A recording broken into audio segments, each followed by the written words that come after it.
Zo, ik ben hier aangekomen aan Waasland Shopping Center, was hier dus hier direct terug. Dat zijn van die deelfietsen, hè, dat men nog altijd niet ziet in de provincie Zeeland. Ze staan echt overal hier. Ik was ook even op zoek naar een oplaadpunt. Ik had gelezen op de site dat er hier een oplaadpunt is voor elektrische fietsen. Het was niet duidelijk als dat buiten is of binnen. Er zijn soms ook wel mensen die het aanbieden binnen. Gewoon via een stopcontact of een lokker. Hè.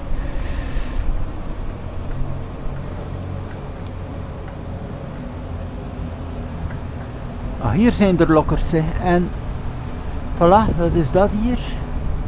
Vermoedelijk. Even kijken.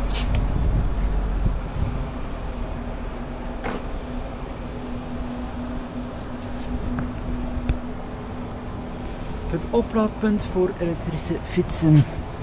Ja, inderdaad, is hier een stopcontact.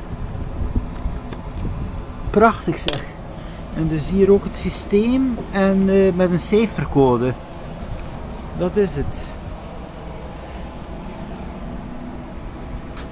Oh, super initiatief dit hier. Ik ga er nog even een video van maken.